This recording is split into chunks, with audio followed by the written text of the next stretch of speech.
করতো। যা বাড়ি গিয়ে ডাকতেছে আব্দুল্লাহ, ওমর বাবা আপনি তো বাঘের বিচার করতে পারেন? হ বাবা, একটা বিচার আজকে করতে হবে। কার? ইমাম হুসাইন রাদিয়াল্লাহু তাআলা। ওমর বলেন, বাবারে যার নাম উচ্চারণ করেছো তার শানে বিচারের কথা বলা আমার পক্ষে সম্ভব নয়। বাবা মানি না, বিচার করতে হবে। যাই হোক, লম্বা ঘটনা, আমি সংক্ষেপ করতেছি, আলোচনার সামনে অনেক। ফিনফিনি ভিনভিনি সেনফিনি শুরু করছে। বাবা অবশেষে কই যাও বিচার হবে শুক্রবার দিন মসজিদের নববীতে। হাজার হাজার মানুষ চারদিক জড়ো হয়ে গেলেন। ওমর এত বড় নিদয়া হয়ে গেল, আজকে হুসাইনকে বিচার করবে, যে হুসাইনকে রাসূল কুলে রাখতেন। একদিন নবীজির কুল মুবারকে হুসাইন প্রস্রাব করে দিয়েছিলেন। রাসূল হাসে, হুসাইন এ কি করলে তুমি, আমার কুলে প্রস্রাব করে দিলে? আল্লাহ জিজ্ঞাসা, বন্ধু কি ব্যাপার? নাতির প্রস্রাব যেমন খুশি লাগে, আল্লাহ কি করব, নাতি প্রস্রাব করে দিছে। বন্ধু যাও, নাতির প্রস্রাবে খুশি হওয়ার কারণে আজ থেকে কিয়ামত পর্যন্ত নানার কুলে নাতির প্রস্রাব সুন্নাতে রাসূল করে দিলাম।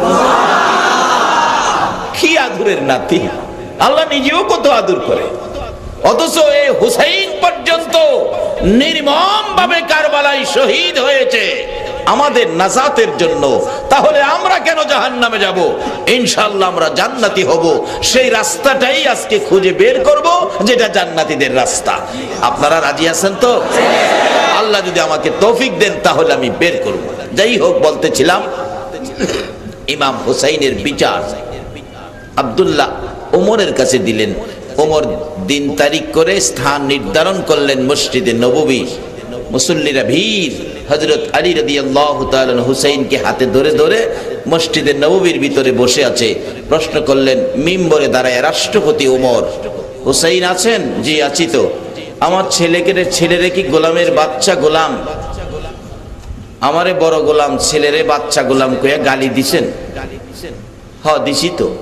আমাদের দেশের ছেলেরা হইলে তো অস্বীকার করত, মা শিখাই দিত, বলবি এ কথা কই নাই, মিথ্যা কথা কইয়া জান বাঁচান ফরজ, আরো ফতোয়া শিখাইতো। কি আসলে এই কথাটা ঠিক নয়। মুসলমান জীবন দিতে পারে, মিথ্যা কথা বলতে পারে না। পৃথিবীর বিজাতিরা মুসলমানদের আদর্শ দেখে তারা মুসলমানদেরকে শ্রদ্ধা করে, এখনো শ্রদ্ধা করে। তার বাস্তব গত মাসের 8 তারিখ 18 তারিখ মাহফিল ছিল ভারতের ত্রিপুরা। তখন তাদের নির্বাচন তো সামনে। রাত্র 11টায় ত্রিপুরা সোনামুড়া থানার মাহফিলে মিনিমাম 30,000 লোক, তার মধ্যে অন্তত 5,000 হবে হিন্দু, ওয়াজ শুনতে আসছে। ওই ত্রিপুরার মন্ত্রী, নির্বাচন শুরু হয়েছে তো, তার সহমন্ত্রী নিয়ে রাত্র 11টায় স্টেজে 30,000 লোকের সামনে আমার পায়ের মধ্যে নমস্কার দিয়ে 5 মিনিট পড়ে রয়েছে। এত বড় মন্ত্রী, তাদের শ্রদ্ধা এখনো ইসলামের প্রতি, মুসলমানদের প্রতি আছে। শুধু কিছু লোকের আচার আচরণে বিশ্বজুড়ে ইসলামকে কলঙ্কিনী করে ফেলেছে। আল্লাহ তাদেরকে বিচার করুক, ইসলামের ইজ্জত রক্ষা করুক। সকলে বলুন আমিন। ওমর ফারুক রাদিয়াল্লাহু তাআলা বলতেছেন, গোলামের বাচ্চা গোলাম গালি দিয়েছেন? হুসাইন সঙ্গে সঙ্গে বললেন, হ্যাঁ আমি গালি দিয়েছি। হযরত আলী রাদিয়াল্লাহু তাআলা দাঁড়িয়ে বলতেছেন, ওমর বাচ্চাদের ব্যাপার, এটা এত বড় চোখে না দেখে হালকা ভাবে দেখে এটা ছেড়ে দিলে হয় না? ওমর বলেন, আলী আপনি বসেন, আপনাকে বলি নাই। আলী বসে গেছে, হুসাইন দাঁড়িয়ে গেছে। আমার আব্বুরে বসিয়ে দিলেন। বলেন কি বলবেন? আমার কি ছেলেরে গালিটা গোলামের বাচ্চা গোলাম বলে কে দিছেন? দিছি তো। আচ্ছা আমি তো রাষ্ট্রপতি, আমি তো কোনো গোলামি করি নাই, আপনি আমারে গোলাম বললেন, বাচ্চারেও গোলাম বললেন, আমি কই গোলামি করলাম, কার গোলামি করলাম? আপনি কথাটা যে বললেন। হুসাইন বলেন, ওমর সকলের সামনে বড় কথা কইও না, আমি সব জানি। তাহলে জানি বললে বোঝা গেল কথাটার গুরুত্ব আরো বাড়ছে। হুসাইন ওমরের দিকে আঙ্গুলটা খাড়া করে ডাকতেছেন, বাবা ওমর, এই ওমর সকলের সামনে বড় কথা বলো না।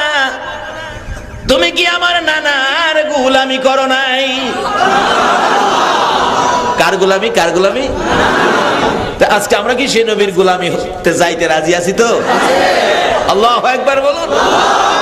কে আপনারা? কে এই গভীর রাত্রে সেই নবীর কথা শোনার জন্য বসে আছেন?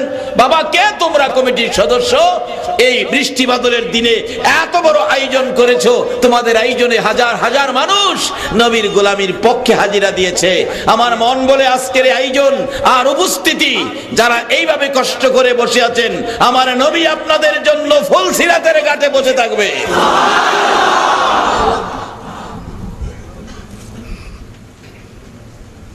ওমর, আপনি কি আমার নানার গোলামি করেন নাই? কথাটা অস্বীকার করতে পারবেন? ওমর দুইটা চোখের পানি গাল বেয়ে বেয়ে ছেড়ে দিছে। মসজিদের নববীর মুসল্লিরা গো, তোমরা কি শুনেছো ওমর কার গোলামের কথা পেয়েছে, সার্টিফিকেট পেয়েছে? এরে মসজিদের নববীর মুসল্লিরা, তোমরা কি শুনেছ নবীর আদরের নাতি আমাকে কি বলেছে? আমি বলে রাহমাতাল লিল আলামিনের গোলামি করেছি। মুসল্লিরা বলেন শুনেছি। ওমর ডাকতেছে, ও হুসাইন, কথাটা কি কাগজে লিখে দিতে পারবা? পারবো। লিখে দিলেন, নানার গোলামি করেছি বিদায় গালি দিয়েছি, গোলামের বাচ্চা গোলাম ইমাম হুসাইন। কাগজটা নিয়ে আসতেছে ওমরের কাছে। ওমর মিম্বরে দাঁড়িয়ে কাগজটা হাতের মধ্যে পৌঁছলে কাগজটা মুসল্লিদেরকে দেখায়া দেখায়া গুনগুন করে গান গায়, নবীজির গোলামের কোনো চিন্তা নাই, চলো নবীজির জান্নাতে মদিনায়। ওমর এই কাগজটুকু লইয়া চোখের পানিগুলো জর্জর করে ছেড়ে ছেড়ে ডাকতেছে, মসজিদের নববীর মুসল্লিরা রে, আমি ওমর আর কোনো কিছুর ভয় করি না। সার্টিফিকেট পেয়েছি, আমি বলে রাহমাতাল লিল আলামিনের গোলামি করেছি। নবীর গোলামের কোথাও কোনো ভয় থাকতে পারে না। তোমরা একটা কাজ করো, আমি ওমরের মৃত্যু হয়ে গেলে আমাকে যেদিন কাফনের ভিতরে ঢুকিয়ে দিবা, এই কাগজটুকু আমার ডাইন হাতের মধ্যে দিয়ে দিও। কোথাও যদি কোনো বিপদে পড়ে যায়, আমার কোনো আমল যদি কবুল না হয় রে, আমি নবীর গোলামির সার্টিফিকেট আমি তুলে ধরবো।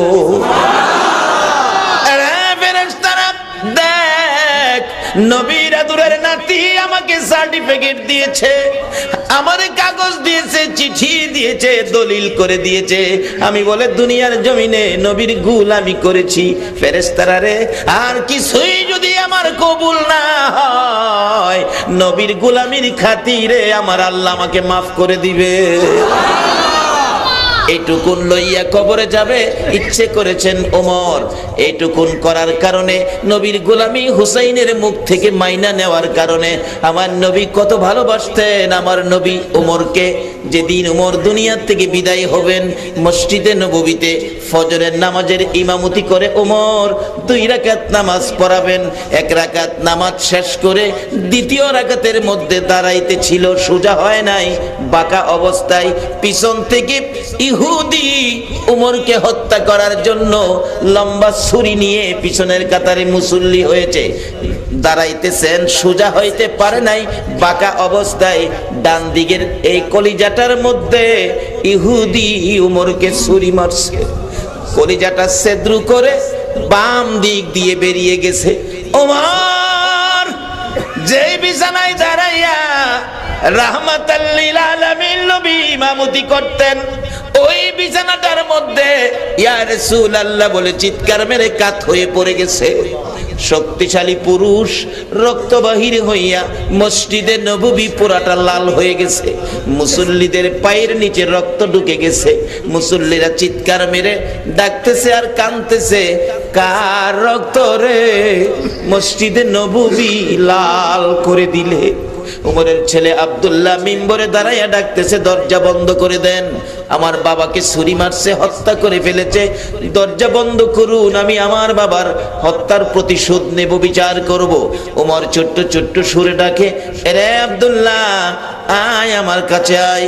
প্রতিশোধ নয়, ইসলাম প্রতিশোধের ধর্ম নয়, ইসলাম ভ্রাতৃত্বের ধর্ম, ভালোবাসার ধর্ম, বন্ধুত্বের ধর্ম। আমার নবী শিক্ষা দিয়েছে ইসলাম ভালোবাসার ধর্ম, প্রতিশোধের ধর্ম নয়। বাবা আমাকে খুশি করার জন্য প্রতিশোধ নিতে চাইতেছো, প্রতিশোধ নয়, শুনে যাও, আমাকে খুশি করার জন্য প্রতিশোধ নিতে হবে না। একটা কাজ করো। কি কাজ বাবা? তুমি যাইয়া মা আয়েশা সিদ্দিকার কাছে আমার পক্ষ থেকে 2টা হাত মার কাছে বাড়াইয়া দাও। বাড়াইয়া বলবে, মা গো, আমার বাবাকে ছুরি আঘাত করেছে, বাবা দুনিয়ার থেকে বিদায় হয়ে যাবে। আমার বাবার মনে বড় আশা গো, আমার নবীর পাশে আবু বকর সিদ্দিক জান্নাতের বাগানে ঘুমিয়েছে, অনেক পাশে জায়গা খালি রয়ে গেছে গো মা। আমার বাবা 2টা হাত বাড়াইছে, একটু জায়গা দিবেন নি নবীর রওজার পাশে? আমার বাবা ওমরকে নবীর পাশে শোয়ানোর জন্য। আব্দুল্লাহ রে, আর কিছুই চাই না রে, বিচার চাই না, প্রতিশোধ চাই না, আমারে পারবে নি আমার নবী রাহমাতাল লিল আলামিনের পাশে শোয়াইতে। আল্লাহ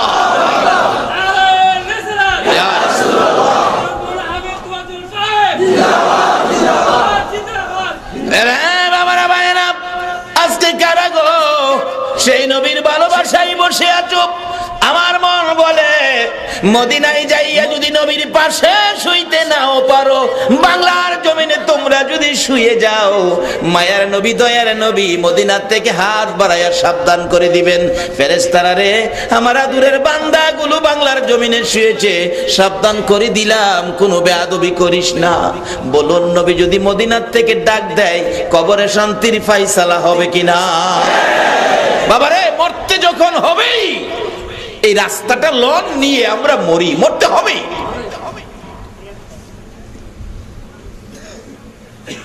ওমর ডাক দিলেন, বাবা আমার জন্য নবীজির পাশের একটু জায়গাটি মঞ্জুর করাইতে পারো, তুমি একটু যাও, তাহলে আমি খুশি হব। নবীর পাশে শুইতো, কিন্তু নবীর গোলামের খাতায় তো নাম লেখাইছে, দেখি নবী গোলাম রে কবুল করে কিনা।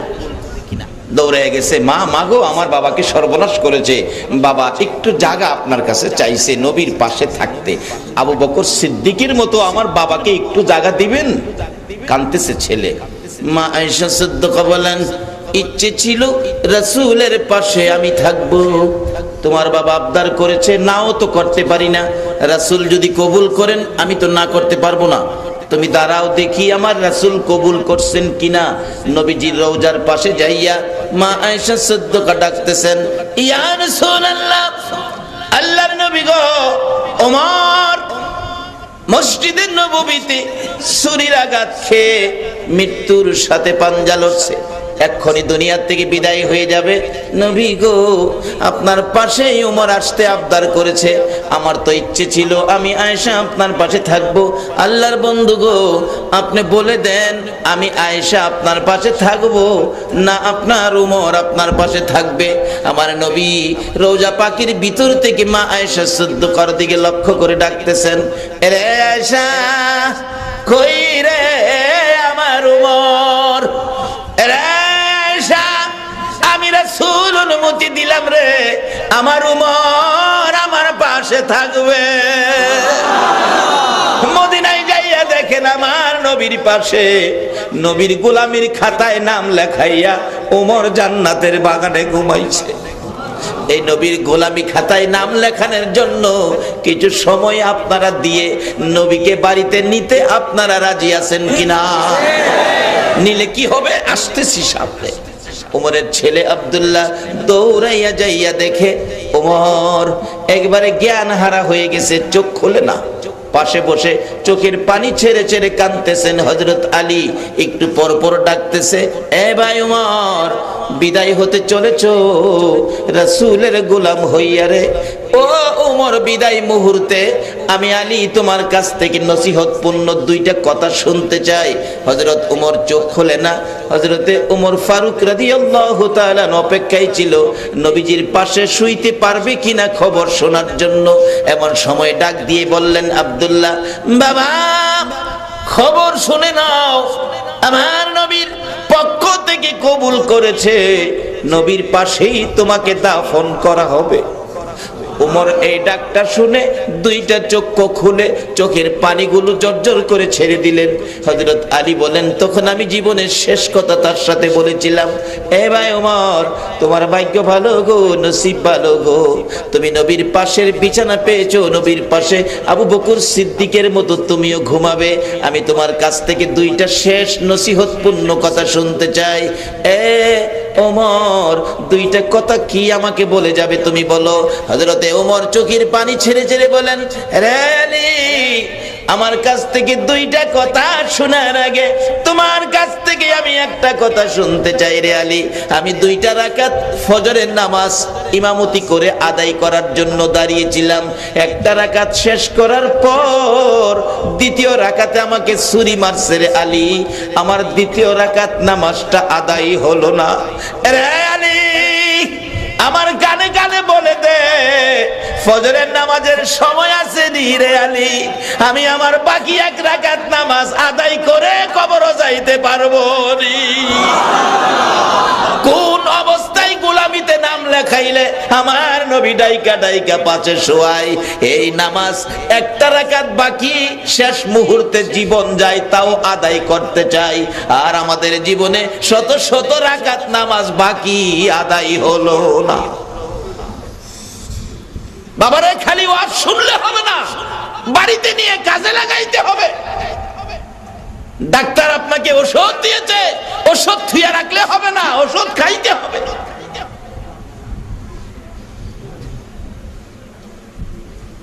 নবীর গোলামিতে নাম লেখাইলেন, এইভাবে নবীর পাশে শুইয়াছেন। এই নবীর গোলাম হতে কি আপনারা রাজি আছেন? এই নবীর উম্মত হইতে আপনারা রাজি আছেন? উম্মতের বরকত কত। বাবা আদম ওয়াজ করতেছে, কথাটা খেয়াল আছে নি? 3 নাম্বার গুণ, ওই নবীর উম্মত যত গুনাহই করুক না কেন তার বাড়ি থেকে বের করে দিবে না।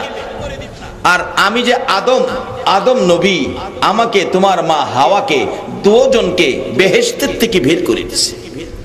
শীষ আলাইহিস সালাম মাথা নাড়ায়, বাবা ঠিকই তো দেখা যায়। বাবা 4 নাম্বার গুণ শোনো, ওই নবীর উম্মত যত গুনাহই করুক না কেন তার পরনের কাপড় খুলে তাকে উলঙ্গ করবে না। আপনারা যে নামাজ পড়েন না, কারো কাপড় খুলে লাইছে ফেরেশতারা?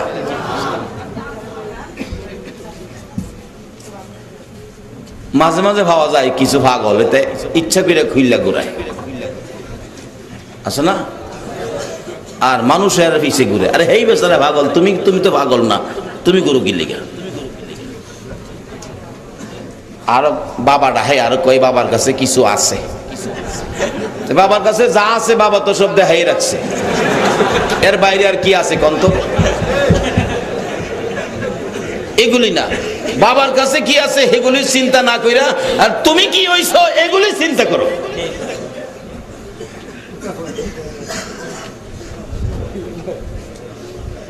আশিস, আমাকে আর তোর মাকে উলম্ব করে কাপড় খুলে নিয়ে গেছে, কিন্তু ওই নবীর উম্মত একটা না কোটি কোটি গুনাহ করলেও তার পরনের কাপড় খুলে নিবে না। তাইলে আমার চাইতে হে নবীর উম্মতের গুণটা কি? 5 নাম্বার গুণ, ওই নবীর উম্মত যত গুনাহই করুক না কেন তার কাছ থেকে তার বিবিকে দূরে সরাইয়া দিবে না। আচ্ছা, আপনার পোলার মারে কি আপনি নামাজ পড়েন না দেখিয়া এই হালি শহর থেকে সরাইয়া কক্সবাজার ফলাই দিছে? কইতে পারবেন কেউ? এই শীষ, ওই নবীর উম্মত যত গুনাহই করুক না কেন তার কাছ থেকে তার বিবিকে দূরে সরাইয়া নিবে না। আমার কাছ থেকে তোর মা হাওয়ারে কই যে নিয়া ফালাইছে রে, কই যাও পায় না। শীষ, ফিস ফিস করিস না। যদি ওই নবী পাস, আমি তো পাইতাম না, তোর আমলে যদি ওই নবী আহে তাইলে নবুয়তি ছাইরা দিয়া এই নবীর উম্মত হয়ে যাক। আল্লাহু আকবার বলো। শুধু শীষ নবী না, এইভাবে আস্তে আস্তে শীষ আলাইহিস সালাম আরেক নবী এইভাবে কইতে কইতে আইতেছে, নবুয়তি ছাইরা দিয়া উম্মত হয়ে যায় যদি ফাও। ইদ্রিস আলাইহিস সালাম মেরাজের সফরে আমার নবী 4th আকাশে দেখা। রাসূল বলেন, ইদ্রিস তুমি কত ভাগ্যবান নবী, 4th আকাশে। সশরীরে আল্লাহর জান্নাতে গেলা, নাজ নিয়ামত খাইলা, বেহেশতের হুরবালা দেখছো, কি সুন্দর হুর। দেখছেন না তো? যদি দেখতেন কাপড় খইদা খুইলা গেছে, খবরও থাকতো না। 70 পেসের কাপড় পরলেও 70 পেসের কাপড়ের ভিতর দিয়া হুরের সুন্দর দেখা যাইব।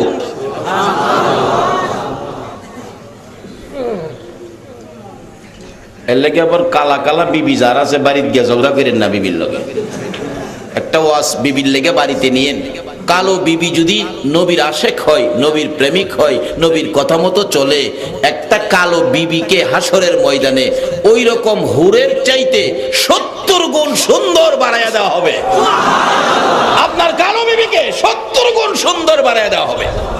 হাসরে এমন এক ঘটনা ঘটবে, লম্বা হইতেছে, আপনাদের কষ্ট হবে না তো? এমন এক ঘটনা ঘটবে হাসরের দিন। কালো বিবি নিয়ে সংসার করছেন। আমার এক বন্ধু আছে, হের বিবি খুব কালো। হ্যাঁ, আমার এক ভাই কালো বিবি বিয়ে করাইছে। বাবা, একটা বিপদটা আমারে বাঁচাইছে। কি? মানুষের গুনাহ থেকে বাঁচাইছে। কারণ আমারটা কাইল্লা দেখে আইডার ভাই কেউ চায় না। কাইল্লা দেখে বলে কেউ চায়। এরকম কালো আছে না বিবি? তো কালো বিবি হইলে কি হবে? নবীকে ভালোবাসে, নবীর আদর্শ মাফিক চলে। আসলে ইতিহাস খুঁজলে পাওয়া যায়, নবীর জীবনে খুঁজলে পাওয়া যায়, পুরুষের চাইতে নবীর ভালোবাসাটা মহিলাদের মধ্যে বেশি ছিল। আর মহিলারাই লাভবান হয়েছে বেশি। কালো বিবি দুনিয়া সংসার করে 70 বছর কাটাইয়া গেলেন। হাসরের দিন ওই লোকটা বেহেশতি হবে, বিবিও বেহেশতি হবে। পিছনে বিবি ডাকবে, ও তিব্বতের বাপ, তুমি বেহেশত যাইতেছো গা, আমার নিতা না। দুনিয়াও কোথায় কোথাও আমার সঙ্গে নিলা না, আমি কাইল্লা দেখিয়া। কখনো বেহেশত যাইতেছো গা, আমার নিতা না। এই পিছনে চাইতো না, হাতে কইব, না না না, তোমার চেয়ে সুন্দরের বাজেট হয়েছে, হুর পাইছি, যাইতাম না। আচ্ছা না যাও, তুমি একবার চাও না আমার দিকে? না না, চাইতামও না।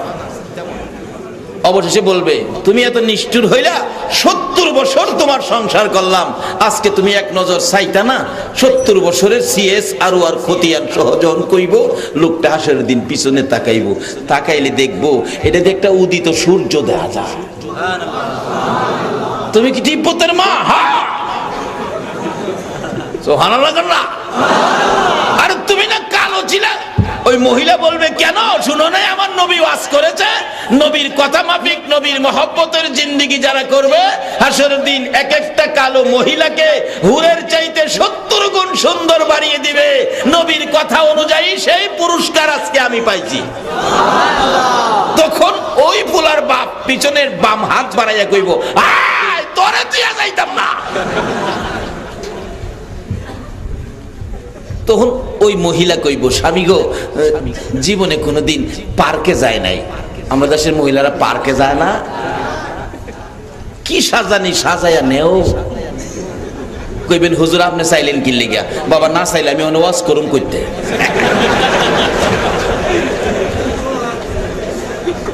তিনবার সাউন্ড যা রেকর্ড করে রাখতে হয়তো, না চাইলে আমি ফামু কই। ঠিক আছে ঠিক আছে ঠিক আছে ঠিক আছে। কি সাজানি সাজাইছে আমাদের দেশে। ভালো ফসল যদি সুন্দর ফসল হয়, দেখবেন ফসলটা বাঁচানোর জন্য যাতে মানুষের চোখের নজর না লাগে, এই ফসলের মধ্যে কি লাগায় কন্ত? জুতা লাগায়, ভাঙ্গা ফাইলা লাগায়, এরপরে এই যে ঝাড়ু লাগায়, যাতে সুন্দর রূপে কারো নজর না পড়ে। আর আমাদের দেশের মানুষ কেমন আম্মক, এই সুন্দরটারে আরো সুন্দর করে সাজায়া মার্কেটে ছাইরা দিল, একটা ঝাড়ুও গলার দিয়া দিল না। কি বিপদ! আচ্ছা বলেন, ঝাড়ু গলাত না দিয়া হন বিপদ বাড়ছে না? এগুলি আখিরি নবীর উম্মতের আদর্শ নয়। আমরা যেই নবীর উম্মত, মাগো ও মহিলারা, তোমরাই তো আল্লাহর জান্নাত আগে পেয়েছো। হযরত সুমাইয়ার জীবনী খুললে পাবেন। সুমাইয়া ভালোবাসেন আমার নবীকে। আল্লাহু আকবার বলুন। আবু জাহেল নবীর ভালোবাসার কারণে সুমাইয়াকে ঘর থেকে টাইনা টাইনা বের করে নিয়ে আসতেন। মরুভূমির খোলা ময়দানে দাঁড় করাইয়া নবীর পক্ষে কেন গেলেন, নবীকে কেন ভালোবাসেন, নবীর কথা মতো কেন চলেন? ডাক দিয়ে বলতেছেন, সুমাইয়া রে, নিষেধ করে দিলাম, আমার বাতিজার কথা আর মানতে পারবি না, তাহলে তোকে শাস্তি দেব। সুমাইয়া বলেন, এরে আবু জাহেল, তোমার বাতিজার কথা মানার জন্য আমার আল্লাহ বলেছে, আমি মানবো, শাস্তি দাও আর যাই করো। মুখে মুখে কথা এই বলে আবু জাহেল রাগ হইয়া, সুমাইয়া মহিলা মানুষ, তার পরনের সমস্ত কাপড়গুলো টাইনা টাইনা খুলে সুমাইয়াকে একবারে উলঙ্গ করে দাঁড় করাইছে। সুমাইয়া লজ্জায় চক্ষু বন্ধ করে দুইটা হাত এইভাবে বুকের উপর রেখে চোখের পানিগুলো ছেড়ে ছেড়ে কাঁদতেছে।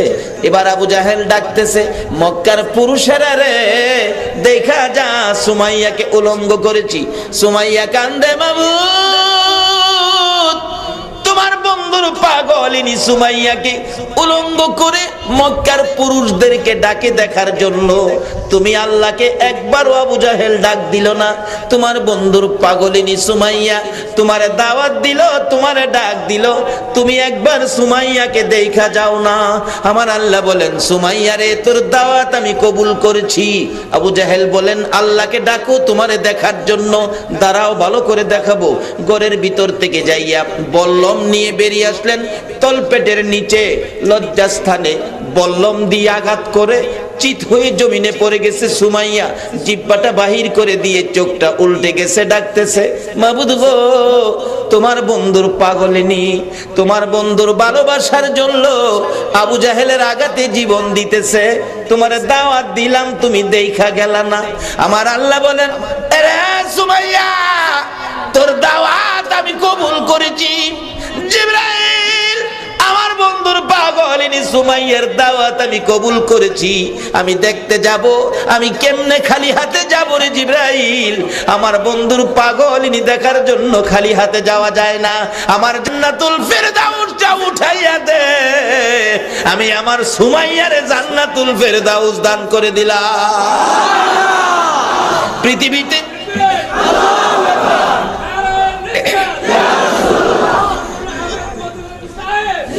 পৃথিবীর জমিনে একজনই মহিলা সর্বপ্রথম আমার নবীর ভালোবাসায় জীবন দিয়েছিলেন। মহিলা ও মা বোনেরা, তোমাদের তো কপাল ভালো, তোমাদের নসিব ভালো, তোমাদের মধ্য থেকে আগে শহীদ হয়েছেন। ইনি হলেন হযরতে সুমাইয়া। আল্লাহর জান্নাত হাতে লইয়া দুনিয়া ছেড়েছে। আমরা তো সেই নবীর উম্মত, আমরাও সেই রাস্তাটা, জান্নাতটা হাতে নিয়ে নিয়ে যাইতে পারি, সেই রাস্তাটা খুঁজে বের করব যদি আল্লাহ তৌফিক দেন। আপনারা থাকবেন তো না? আবার যাইবেন গা? আচ্ছা, আপনারা কে কে যাইবেন গা? একটু হাত তুললে দেখান তো দেখি। হাত তুলছে? মারহাবা বলো, মারহাবা। ও ইয়া রাসূলুল্লাহ, ইয়া হাবিবাল্লাহ, ইয়া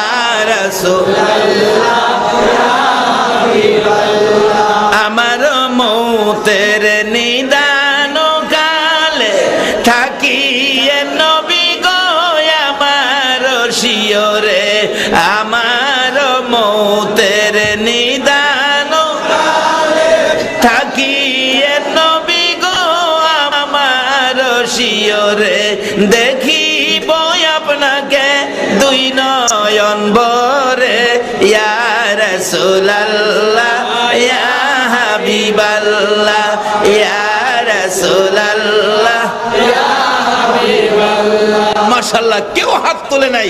আল্লাহ বুঝি আপনাদেরকে কবুল করেছে। বলুন, মদিনার নবী আপনাদেরকে দেখতেছে না? আল্লাহু আকবার বলুন।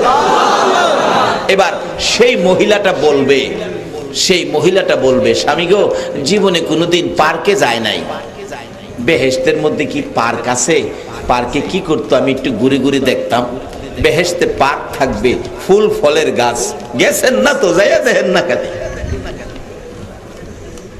ফুল ফলের গাছ, কি যে সুন্দর গাছ। গাছের চারপাশে বসার জায়গা থাকবে, বসলে দেখাই যাইতো না, এত আরাম। তখন এইভাবে পার্কে বসে মহিলা তার স্বামীকে বলবে, স্বামী গো, শুনছি রমনা পার্কে উসমানী উদ্যানে এই বাদাম নাকি খাইতো মহিলারা তার বন্ধুদেরকে নিয়ে। আপনি তো আমার বন্ধু, এখানে কি বাদাম পাওয়া যাইব? সুবহানাল্লাহ কন্যা। এমনি ছোট্ট ছোট্ট ফেরেশতারা বাদামের প্যাকেট করে নিয়ে ঘুরবে, ডাকবে বাদাম লাগবো নি বাদাম। স্বামীরে তখন মহিলা আঙ্গুল দা গুতা দিব, আঙ্গুল দিয়া, স্বামী গো 2 টাকার বাদাম লন না। স্বামীরে কয়, ওখানের দিনের মহিলা কি স্বামীরে কয় না নিজেই যায়? মাগো তুমি জান্নাতে যাইবা, নবীর আদর্শ নাও, স্বামীরে দিয়া কি নাই? স্বামী গো 2 টাকার বাদাম লন না। অথচ বাচ্চা ফেরেশতা, বড় না বাচ্চা, 2 টাকার বাদাম লন, বেহেশতি বাদাম, কন্ত খাউন কেমন হইব? আল্লাহ আপনাদের সেই খাউনের অধিকারী করুক, সকলে বল আমিন। সেদিন আবার আমারে বুঝলে দেন গা, কি মজা, 2 টাকার খায়া কেউ স্বামী আরো 2 টাকার লন না।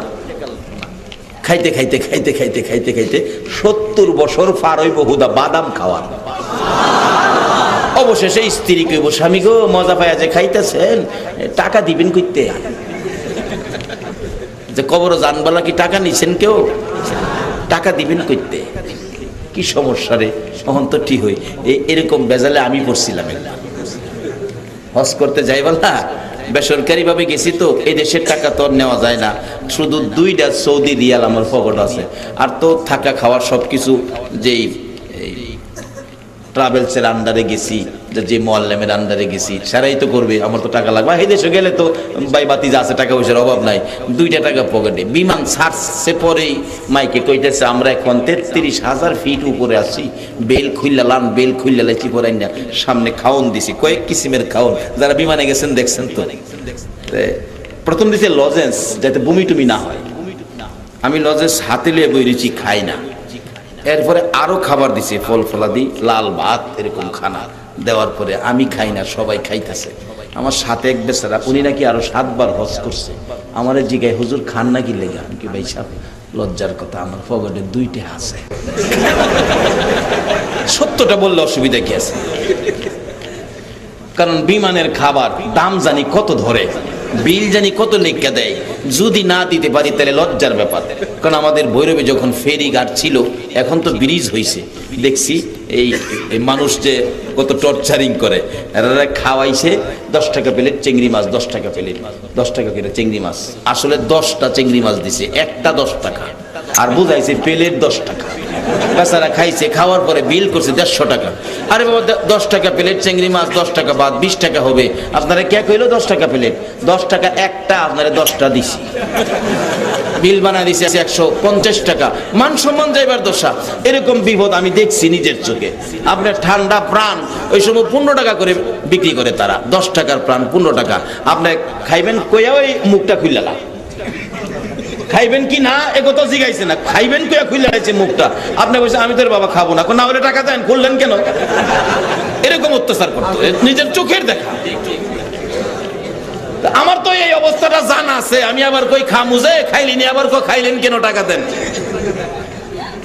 অবশেষে হাজী সাহেব আমার কানে কানে কয়, হুজুর খান খান, বিল দিতে হবে না, এইগুলির বিল বিমানের টিকেটের মধ্যে রাখিয়া দিছে। তো বিমানের টিকেট যখন কাটছেন, এই সব খাবারের বিল রাখিয়া দিছে। আরে কোন কি বিল রাখিয়া দিছে? আমি আরো বইরেছি, তখন যেটা শক্ত খাবার ফগড় থুইয়া নরম দি 2 হাতে মারতাছি। বাবারে বেহেশতের ভিতরে খাবেন, 70 বছর বাদাম খাবেন, 70,000 বছর খাবেন। খাইতে খাইতে খাইতে খাইতে বিবি সাহেব বলছে বিল দিবেন করতে। কে যেন ডেকে ডেকে বলতেছেন, না না বিল দিতে হবে না, খাও গো জান্নাতীরা, খাও গো আল্লাহর মেহমানেরা, তোমাদের এই জান্নাতে খাবার বিল আমার নবী যেদিন কালিমাটা লইয়া মার খাইয়া রক্তে লাল লাল হয়েছিল, নবীজির ওই রক্ত মাখা কালিমাটা যেদিন তুমি তেলাওয়াত করেছো, কালিমা যেদিন পড়েছো, এই কালিমার মধ্যে জান্নাতে খাওয়ার বিল আদায় হয়ে গেছে। নারে তাকবীর, নারে রিসালাত, নারে গাউসিয়া। এই কালিমাটার মধ্যে সব বিল দেওয়া আছে। কিন্তু এই কালিমাটা কি আপনারা নষ্ট করে ফেলবেন? কি করলে মজবুত থাকবে, এই ভিল কালিমার মধ্যে আদায় হবে। আসতেছি সামনে। আপনাদের কষ্ট হইতাছে না তো? কষ্ট হইলেও তো একটা রাইতে তো, কালকে তো আর এখানে এই বাতি আর এই ভিডিও এখানে কালকে আর করা হবে না। যদি কালকে কেউ কবরে চলে যান, কবরে ভিডিও যাবে না। কাজী এখানে আজকে যখন সুযোগ পাইছি, লন কিছু রোজগার করি। আমি এখনো আমার মেন আলোচনায় ঢুকি নাই, যাইতাছি খালি। আপনাদের কষ্ট হবে না তো? তাহলে মহব্বতে আর একটু দুরূদ শরীফ পড়ুন, বাকি আলোচনায় ঢুকে যায়। আল্লাহুম্মা সাল্লি আলা সাইয়্যিদিনা মুহাম্মাদ। আল্লাহুম্মা সাল্লি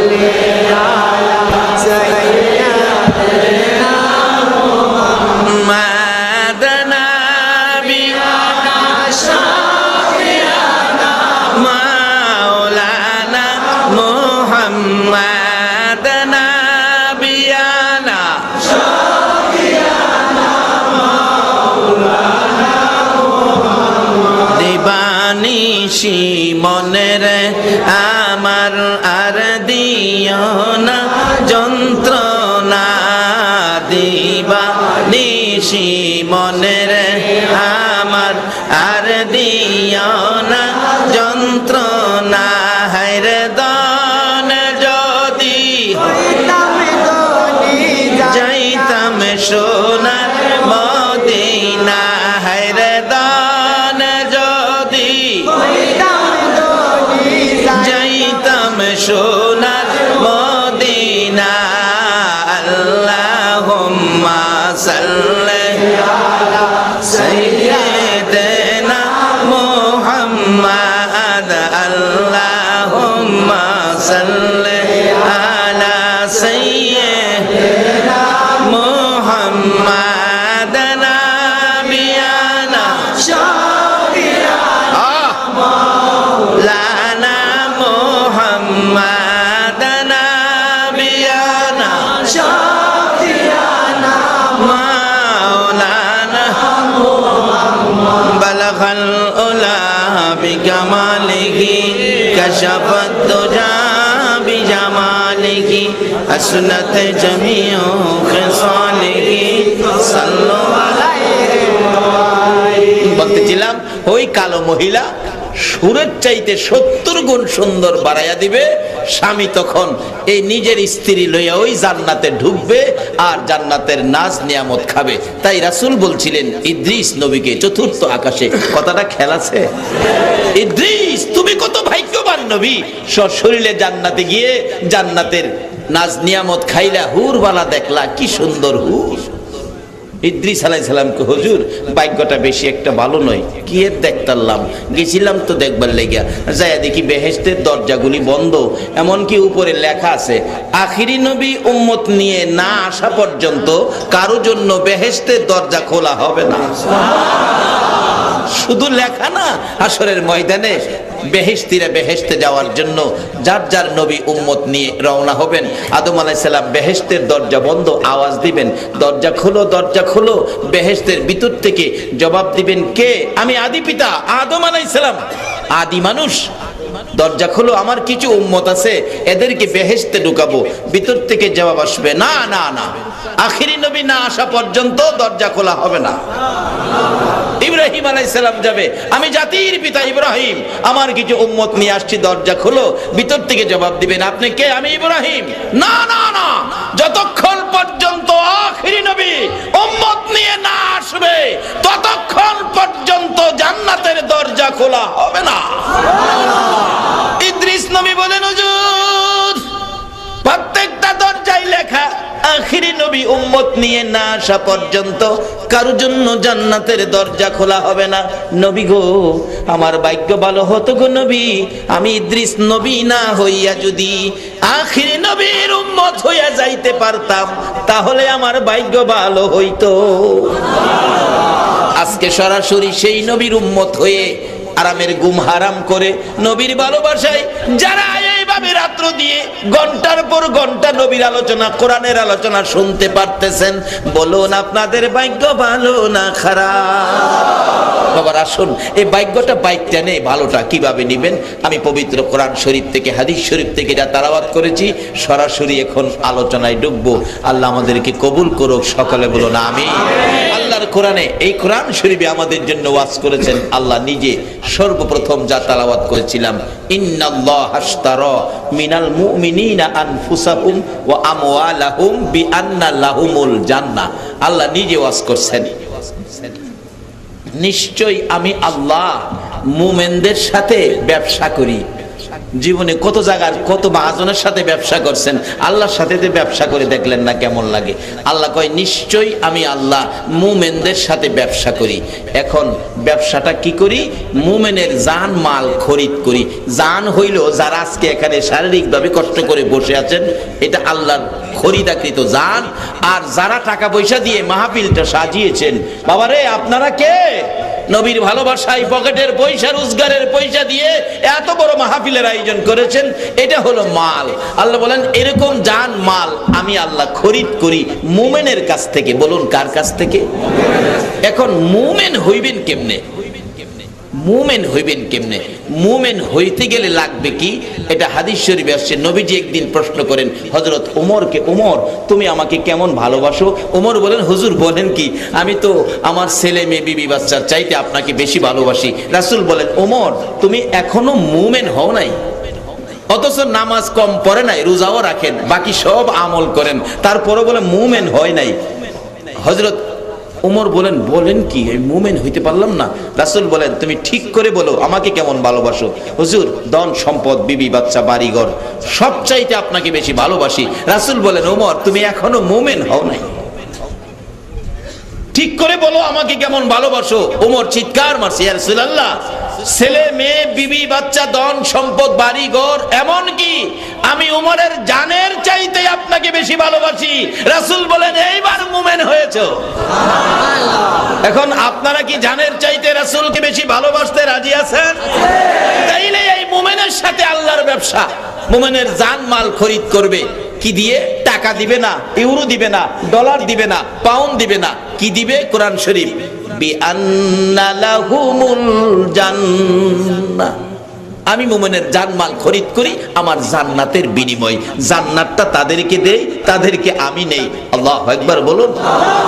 এখন মুমিন হইতে গেলে নবীর ভালোবাসা, এই নবীর ভালোবাসা দিয়ে যদি নামাজ পড়তে পারেন তাহলে কাজে লাগবে। নবীর ভালোবাসা যদি টুপি লাগাইতে পারেন তাহলে কাজে লাগবে। নবীর ভালোবাসা যদি দাড়ি রাখতে পারেন তাহলে কাজে লাগবে। নবীর ভালোবাসায় পাঞ্জাবি পড়তে পারেন তাহলে কাজে লাগবে।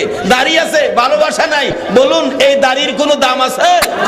রবীন্দ্রনাথ ঠাকুর কত বড় দাড়ি, সুবহানাল্লাহ। আছে আপনাদের এত বড় দাড়ি? একজন কইতাছে হ্যার বলে হইব। বাবা তুই কি রবীন্দ্রনাথ ঠাকুর হইবে নাকি? কথাবার্তা সাবধানে বইল, অনেক কথাই কিন্তু ঈমান নষ্ট হয়ে যা। বলুন রবীন্দ্রনাথ ঠাকুরের দাড়ি আছে কিনা? ছোট না বড়? যদি শুনেন কালকে রবীন্দ্রনাথ ঠাকুর মারা গেছে, লাল দিঘির ময়দানে ঠাকুরের জানাজা হবে, আপনারা কি কেউ যাবেন? কেন? দাড়ি আছে তো। কিন্তু দাড়ি আছে, আসল নাই। কি কন? কি আসল নাই? আসল হলো কি? ঈমান। ঈমান হলো নবীর মহব্বত। আল্লাহু আকবার বলুন। দাড়ি আছে, ঈমান নাই, জানাজায় কেউ যাবেন না।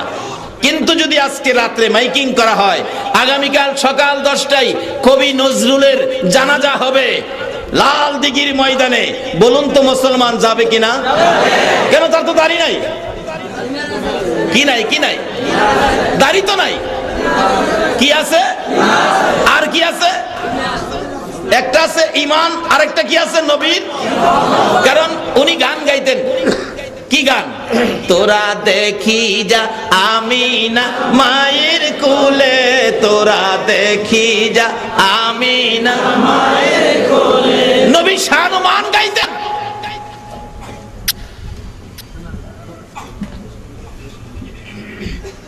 নবীর পক্ষে ছিলেন, দাড়ি নাই কিন্তু মহব্বতের ভাণ্ড ছিল, ঈমান ছিল, বিদায় তার জানাজায় মুসলমান যাবে। দাড়ি আছে, ঈমান নাই, তার জানাজায় ছাড়াই কেহ, তাহলে দামটা কিসের বলুন? ঈমান। আমার একটা বাস্তব ঘটনা জানা। বড় ভাইয়ের বউ দেখতে গিয়েছিলাম, লঞ্চের রাস্তা, লঞ্চ থেকে নাইমা 1 কিলোমিটার 2 কিলোমিটার রাস্তা হাঁটতে হয়, কিন্তু তার বন্ধু বান্ধব গেছে প্রায় 10-12 জন। একজন ছিল হিন্দু বন্ধু, চেহারা ফর্সা, দাড়ি চাপ দাড়ি, খুব সুন্দর দাড়ি রাখছে, মানে ফর্সা চেহারায় কালো দাড়ি সুন্দর লাগে, এই জন্য হ্যাঁ দাড়ি রাখছে, দাড়ি লইয়া যাইতেছে। কিন্তু রাস্তার মধ্যে হ্যাঁ গনছে, মানুষের দাড়ি দেখে সালাম দিছে, 35টা সালাম হ্যাঁ পাইছে। লঞ্চের মধ্যে আইসা কই, তারা মুসলমান হইয়া কি করলি, একটা সালাম পাইলি না? আর আমি হিন্দু বেটা 35টা সালাম পাইছি। মুসলমান তো কাজে না হইলো, হেমনে তো পণ্ডিত। ওই বেটা ওই সালাম কি তুই পাইছস? এটা তো আমার নবীর দাড়ি রাখছস, সুন্নতে পাইছে, তোরে তো দেয় নাই, তুই দাড়ি ভালায় দেখ, তোরে দেয়নি। আসলে তো কথা ঠিক, কি কোন? সালাম কি আসলে হেরে দিছে না দাড়িরে দিছে?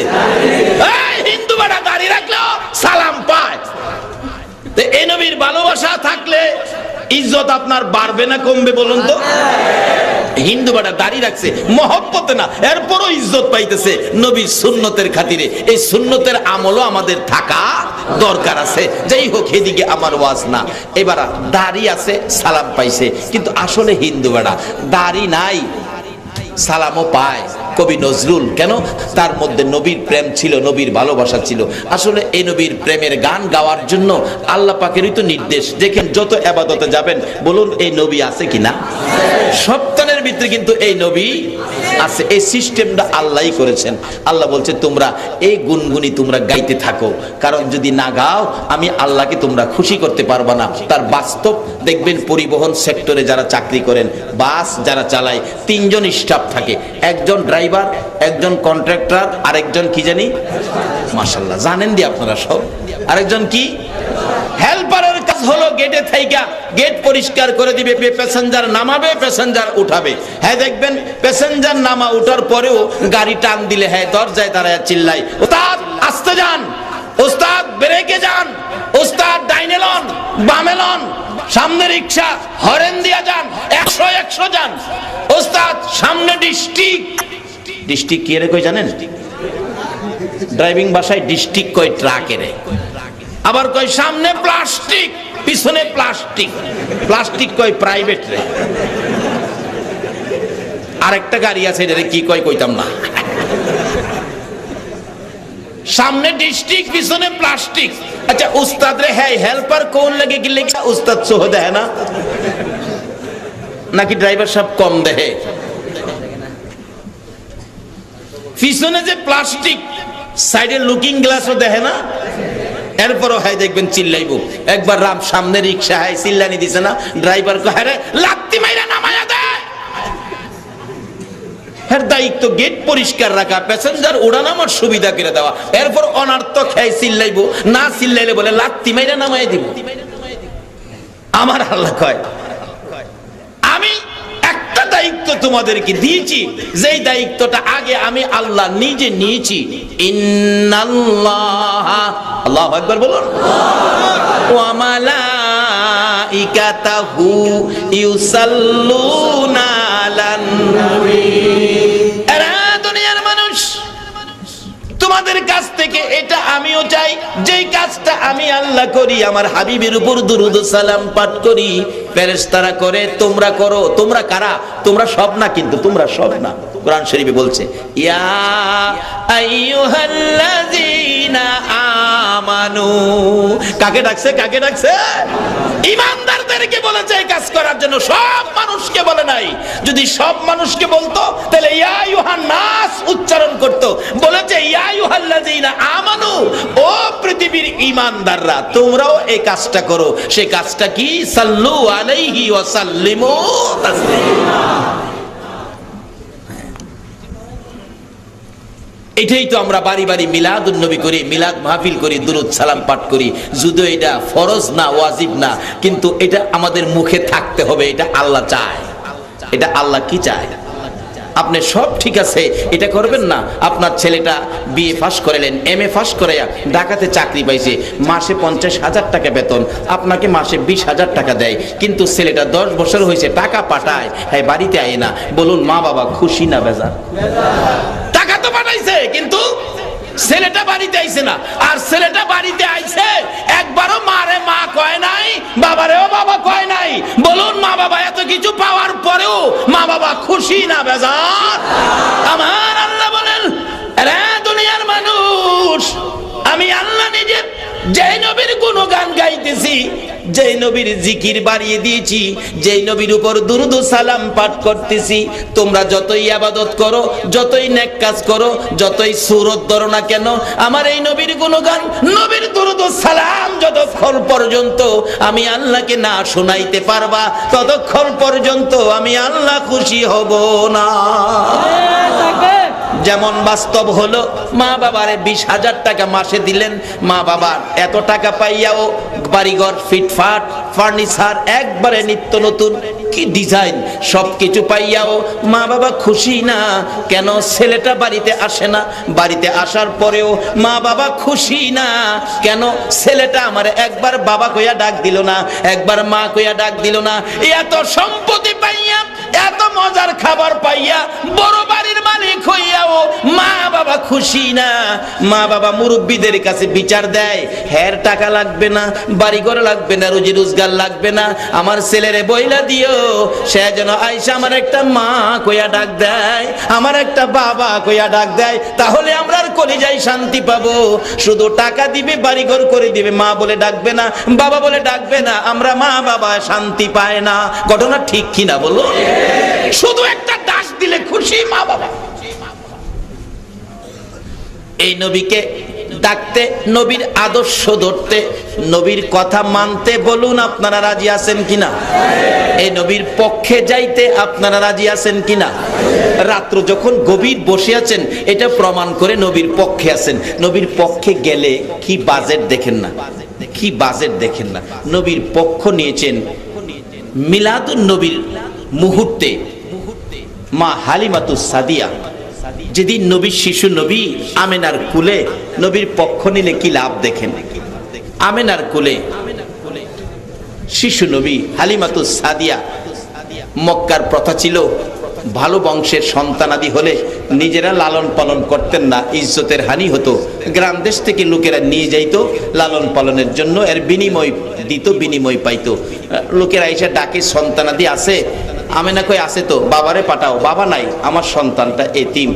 ও এতিম, এতিম নিলে কোনো লাভ হবে না, এতিম নিলে কোনো লাভ হবে না। আচ্ছা আপনারা কি এতিম নেওয়ার পক্ষে না না নেওয়ার পক্ষে? কি লাভ পাবেন এই নবীরে যদি নিতে পারেন? আপনারা বসে আছেন, নবী নিয়ে যান। এবার হালিমাতুস সাদিয়া এইভাবে আসতেছেন, লোকেরা এতিম বলে কেউ নিতে রাজি হলো না।